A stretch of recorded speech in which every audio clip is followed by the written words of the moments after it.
Welcome to the story. Don't forget to like, subscribe, and support me. The throne room of Stormwind Keep was grand and imposing, the high vaulted ceilings adorned with banners that had seen years of both glory and war. Young King Anduin Rin sat upon the throne, the weight of the crown still a new and uncomfortable sensation. His hands gripped the armrest tightly as he listened to the voices of his advisors echoing around the chamber, each one offering a different opinion on how to deal with the growing tensions between the Alliance and the Horde. Your Majesty, we must act decisively. The Horde only respects strength, Takhorn, advisors said firmly, his voice filled with conviction. Anduin glanced at Jaina Proudmoore standing at his side. The powerful mage had always been a source of counsel and support, especially in the most trying of time. Her sharp blue eyes met his, offering a subtle nod, but Anduin knew what she was thinking. Strength alone wouldn't be enough to mend the deep scars between their faction. I've fought in battles, led armies, but now I must lead with wisdom, Anduin thought to himself, though the doubt in his abilities grew gnawed at him more each day. Just then, the heavy wooden doors to the throne room swung open with a resounding thud. Silence fell across the room as High Overlord Varric Sarafang entered. His presence was like a storm brewing on the horizon, steadfast, powerful, and filled with unspoken history. The Orcsa warrior walked with the confidence of one who had fought countless battles and survived them all. His deep-set eyes, scarred by years of conflict, locked onto Anduin's set. King Anduin Sarafang. A gravelly voice echoed in the chamber. Here I come, not as an enemy, but as a challenger. The words hung in the air, thick with tension. The room grew still, as though the very walls of Stormwind Keep were holding their breath. A challenger. Anduin stood, his brow furrowed in confusion. Sarafang took a step forward.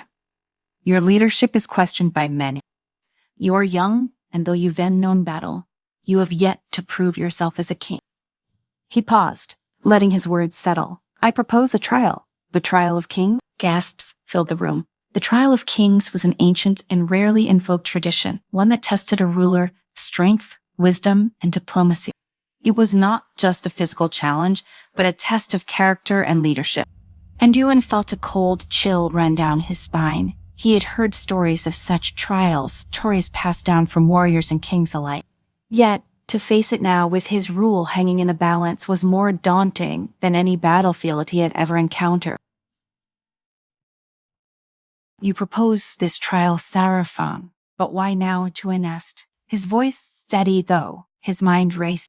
Sarafang's gaze softened ever so slightly, parry, because the Horde respects strengths. Yeah, but they also respect honor. I believe you are a good man, Anduin. But the Alliance and Horde are on the brink of collapse. Only a true leader, proven in both body and mind, can forge the path ahead. Will you accept? Anduin glanced around the room, seeing the mixture of worry, doubt, and hope in the eyes of his advisor. Then he looked to Jaina, who met his gaze with an intensity that reassured him. You don't have to do this alone, her eyes seemed to say. With a deep breath, Anduin nodded. The Orker bowed his head slightly in acknowledgement. The trial will begin at dawn tomorrow. Prepare yourself. As Sarafang left the throne room, the air felt heavier, the challenge laid bare before them. Anduin sat back on his throne, his mind already whirling with thoughts of the trial ahead. He knew that this was not just about proving himself to Sarafang or even the Alliance. It was about proving himself to his people, to his kingdom, and to himself. The sun had barely begun to rise when Anduin found himself standing in the courtyard of Stormwind Keep, the crisp morning air biting at his skin. The sky was painted with hues of pink and orange, but the beauty of the dawn did little to calm his nerve. Across the courtyard stood Sarafang, his expression as stoic as ever, though there was a flicker of something more in his eyes, respect, perhaps, or even anticipation. The first trial, Sarafang said, his voice carrying across the courtyard. Tis a test of strength. From the shadows, an Orc's warrior stepped forward. He was massive, even by Orcish standards, his muscles rippling beneath his armor.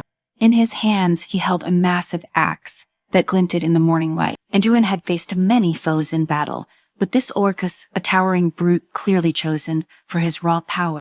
Your opponent, Sarafang, continued. Haris is Gromash, one of the Horde's Zionist warriors. You must defeat him, but remember, this is not just about brute force. A king must know when to fight, but also how to fight. Enduin's heart pounded in his chest as he stepped forward. He had trained for years with a sword, learned the art of combat from the best warriors in the Alliance. But this would be no ordinary duel. His every move would be scrutinized, every decision weighed. The future of his reign rested on his performance in this trial. Gromish neared his tusk glinting as he hefted his axe. "Pray ready to die, little king." And Enduin's grip tightened on the hilt of his sword. "Higher, let's see if you can back up that bravado." The fight began in an instant, Gromish charging forward with a roar, his axe swinging in a wide arc. Enduin barely had time to raise his shield before the blow struck, the force of it sending him stumbling back. He could feel the impact reverberate through his bones, but he quickly regained his footing. Gromish was relentless, his attacks powerful and unyielding. Each swing of his axe was a test of Enduin's endurance and reflexes. But Enduin wasn't here just relying on strength. He had been taught to fight with strategy, to think several moves ahead. He waited, blocking and dodging, studying his opponent's movement. Then he saw his opening. Gromish swung wide again, and this time Enduin sidestepped the blow, bringing his sword down in a sharp, precise strike across the Orcus's arm. Gromish growled in pain, but didn't falter, swinging again with renewed fury. The battle continued, each strike and counterstrike echoing through the courtyard. Enduin's muscles burned, his breath coming in heavy gasps, but he kept his focus, his mind sharp. Finally, as Gromish overextended in another powerful swing, Enduin ducked low, sweeping his sword in a fluid motion that knocked the axe from the Orcus' hand. Before Gromish could react, Enduin pressed the tip of his sword to the Orcus' throat, his eyes hard and unyielding. Enduin said, his voice steady despite the pounding of his heart. For a moment, Gromish stared at him with disbelief. Then slowly, he raised his hands in surrender. Saurfang watched from the sidelines, his expression unreadable. As Enduin lowered his sword, the High Overlord stepped forward. "You fought with honor," Saurfang said, his voice low. "Try, but the next trial will not be so easily won." Enduin wiped the sweat from his brow, his chest heaving from the exertion. Gromish had been a fierce opponent, but Enduin had prevailed, not through brute force, but by outthinking the orc. The murmurs of the gathered crowd began to quiet as Saurfang stepped forward again, his heavy boots crunching against the gravel of the courtyard. The elder Orcus' face remained unreadable, though there was a flicker of acknowledgement in his eye. "You've edged past the first trial," Saurfang said, his voice low but firm. "But strength alone does not make a king. Your next trial will test your wisdom." Enduin straightened, still feeling the adrenaline coursing through his veins. He nodded, though, his heart beat faster at the thought of what might come next. The physical battle had been expected, but a test of wisdom that could mean any number of things, and in many ways, it felt far more daunting.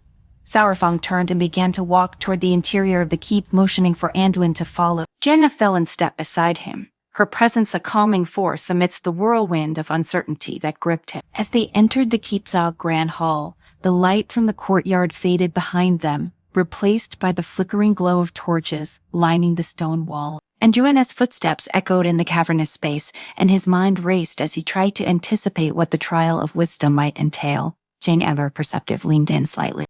"Remember, Enduin, this is not just about what you know. Wisdom is the ability to make the right decision in the moment, even when there are no clear answers." "Teasy," she whispered, her voice soft but laced with urgency. Enduin nodded, appreciating her words, though they did little to calm his nerve. They came to a stop in the center of the hall, where a large table had been set with various objects. On one side, there was a map of Azeroth with markers indicating the various factions, both Alliance and Horde, as well as Neutral Zone. On the other side of the table were two ornate chalices, each filled with a shimmering liquid, though their contents looked distinctly different from one another. Surrounding the map and the chalices were a number of scrolls in ancient tones, their meanings unclear at first glance. Saurfang turned to face Enduin, his eyes steady. "Stella? The trial of wisdom will present you with a choice, King Enduin. It will not be a simple one, nor will there be a clear right or wrong answer. But your decision will speak volumes about the kind of leader you are." Enduin stepped closer to the table, studying the objects before him.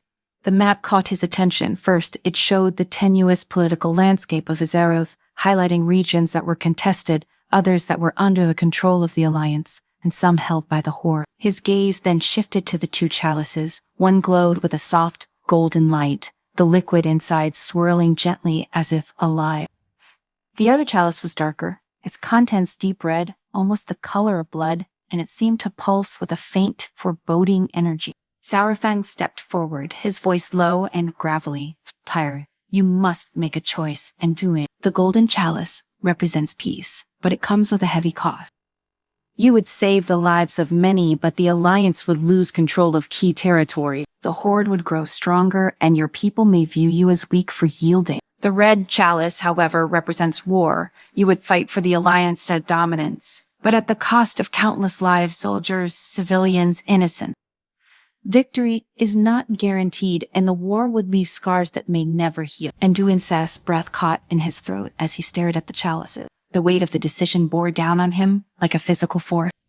The fate of entire nations hung in the balance, and either choice seemed fraught with peril. His eyes flicked to the map again, tracing the borders between alliance and horde territories, imagining the lives of those who would be affected by his decision. Jaina's voice broke the silence, soft but firm. There's more to consider than just the outcome and do it. Think about what this choice says about you, about the kind of leader you want to be. He knew she was right. The decision wasn't just about immediate consequences, it was about the long-term legacy of his reign. Would he be remembered as a king who sought peace, even at great personal and political cost, or as a leader who fought for his people, sensed dominance, regardless of the bloodshed it caused?